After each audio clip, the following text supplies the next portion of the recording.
तो profit loss में हमने अब तक पढ़ा है प्रॉफिट लॉस को फाइंड करना, एसपी और सीपी के कुछ फॉर्मूले, और उसके बाद फिर उसमें कुछ क्वेश्चंस भी हमने किए थे। तो उससे आगे हम आज प्रॉफिट लॉस को कंटिन्यू करेंगे और आज हम पढ़ेंगे एमआरपी और सेलिंग प्राइस के बीच में रिलेशन को, यानी कि एमआरपी और सेलिंग प्राइस का फॉर्मूला।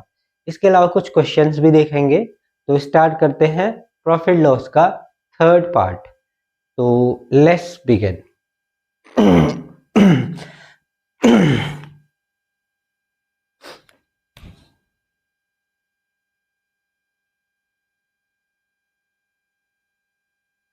एमआरपी से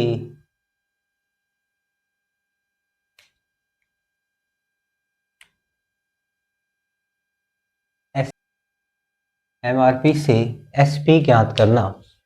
तो बेसिकली हम यहाँ पे सेलिंग प्राइस को फाइंड करने वाले हैं, राइट।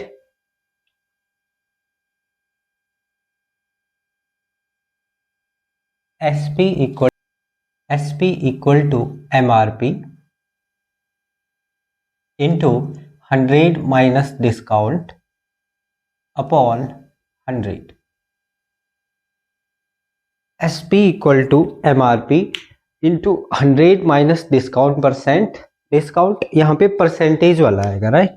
डिस्काउंट की जो भी परसेंटेज होगी वो यहाँ पे आने वाली है, डिस्काउंट परसेंट अपॉन 100। तो इससे हम फाइंड आउट कर सकते हैं सेलिंग प्राइस को। इसके अलावा एक और फॉर्मूला है जो कि हमें एसपी निकालने में हेल्प करेगा। तो इसके लिए हम पहले फाइंड करेंगे discount MRP into discount percent.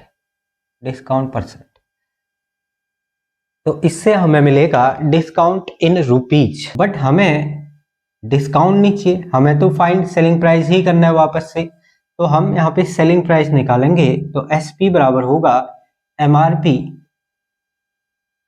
Minus discount, जो कि हमने ऊपर यहाँ पे फाइंड किया, और इस बार ये होगा इन रुपीज वाला, जो कि हमने यहाँ पे फाइंड किया है इन रुपीज। तो selling price equal to MRP minus discount. तो बहुत बेसिक सा फॉर्मूला है, बट इसको हम एक नंबर के साथ में, एक क्वेश्चन के साथ में एक्सप्लेन करते हुए समझेंगे। जैसे एक क्वेश्चन है, सपोज आप एक घड़ी लेने गए, घड़ी का जो मार्क प्राइस है यानी कि एमआरपी है वो 200 रुपीज है या 2000 रुपीज है। अब ये मार्क प्राइस है यानी कि घड़ी के जो टैग है उस पर लिखा हुआ प्राइस है। शॉपकीपर या हम ऑफर करते हैं 20% डिस्काउंट ऑन दिस प्राइस। तो ऐसे केस में हम डिस्काउंट यहाँ पे ऑफर कर रहे हैं 20%। अब अगर 20% डिस्काउंट है तो इसको हम कितने में बेचेंगे, अगर हम शॉपकीपर हैं तो, या हम परचेज कर रहे हैं तो हम कितने में परचेज करेंगे, क्योंकि 2000 रुपये घड़ी पे लिखा हुआ मूल्य है और इस पे 20% ऑफ का ऑफर भी यहाँ पे एक चल रहा हुआ। तो हमें निकालना है बेसिकली सेलिंग प्राइस, और सेलिंग प्राइस के लिए हमने दो फॉर्मूले समझे हैं। पहले फॉर्मूले में हमने समझा है एसपी इक्वल टू एमआरपी जो कि 2000 है इंटू 100 माइनस डिस्काउंट। तो 20% डिस्काउंट का मतलब 80% इसकी कॉस्ट रह जाएगी। फिलहाल एक स्टेप ये लिख देते हैं हम, देन इसकी वैल्यू होगी 2000 ऑफ 80%, 80/100। तो दोनों जीरो कैंसिल हो गए और हमारे पास जो प्राइस बचा है 20 इंटू 80 इज 1600। 1600 रुपये की ये घड़ी हमें बेचनी होगी। तो ये पहला तरीका है जहां पे आपने सेलिंग प्राइस फाइंड किया। एक और तरीके से आप सेलिंग प्राइस फाइंड करोगे जो कि होगा, पहले आप डिस्काउंट कैलकुलेट करिए कि यानी कि वैल्यू में हम कितना डिस्काउंट यहाँ पे अलाउ कर रहे हैं। तो 2000 रुपीज है एमआरपी और इस पे 20% ऑफ है। तो इस वैल्यू का 20% अगर हम फाइंड आउट करें तो ये हो जाएगा ₹400, यानी कि 400 का डिस्काउंट दिया जाएगा। अगर 400 का डिस्काउंट होगा तो इस पे लिखा हुआ तो 2000 था और 400 रुपये इसमें से ऑफ हो जाएंगे, तो 1600 रुपीज नेट एसपी होगा, सेलिंग प्राइस इक्वल टू 1600।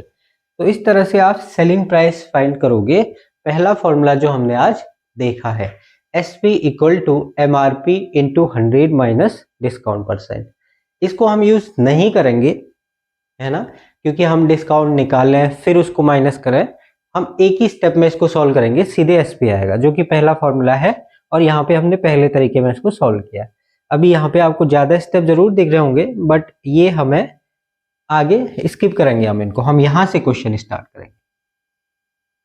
80/100, तो पहला फॉर्मूला। नेक्स्ट फॉर्मूला होगा एसपी से एमआरपी फाइंड करने के लिए। तो एसपी से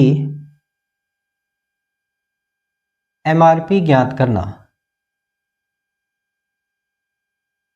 एसपी से एमआरपी ज्ञात करना।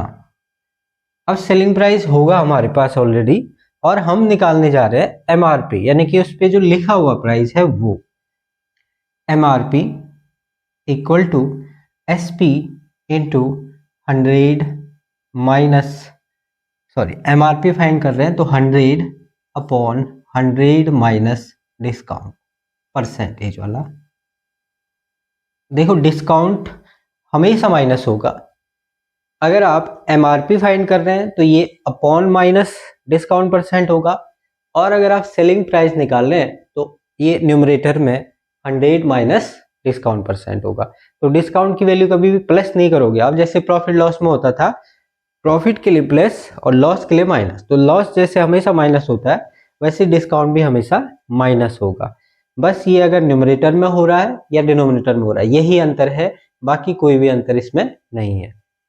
तो 100 माइनस डिस्काउंट परसेंट, तो ये फॉर्मूला है। इसके अलावा जो दूसरा तरीका इसका होगा, अगर आप डिस्काउंट निकालना चाहते हैं तो डिस्काउंट तो देखो एमआरपी पे कैलकुलेट होता है, तो सेलिंग प्राइस से ऐसा नहीं है कि आप डिस्काउंट निकाल लोगे, है ना। अगर आपको सेलिंग प्राइस, जैसे ये केस में हम देखें 1600 सेलिंग प्राइस है और इस पे कितने परसेंट, 20% डिस्काउंट के बाद ये वैल्यू है। यानी कि अगर ये सेलिंग प्राइस है और 20% डिस्काउंट आपको गिवन है और आपको एमआरपी फाइंड करना है, तो ऐसा नहीं है कि आप 1600 का कुछ परसेंट निकाल लो, नहीं, वो तो एमआरपी का ही 20% है, देन 1600 है। तो इसके लिए हम दूसरा फॉर्मूला डिस्कस नहीं करने वाले हैं, इसी फॉर्मूले से एसपी से एमआरपी हम निकालेंगे। यानी कि एमआरपी निकालने का केवल और केवल यही फॉर्मूला रहेगा। तो ये था आगे के दो फॉर्मूले जो कि हम इस पे बेस्ड अब क्वेश्चन करने वाले हैं। तो सेलिंग प्राइस, कॉस्ट प्राइस और मार्क प्राइस, तीनों का रिलेशन हमने समझा था किस तरह से इसमें चैप्टर में क्वेश्चन बनेंगे, और तीनों के बीच में एक दूसरे प्राइस के लिए आपको फाइंड करना होता है। मतलब अगर आपको एसपी निकालना है, एमआरपी निकालना है, सीपी निकालना है, कहीं ना कहीं यही पूरे चैप्टर में इसमें रहने वाला है। तो क्वेश्चन देखते हैं कुछ।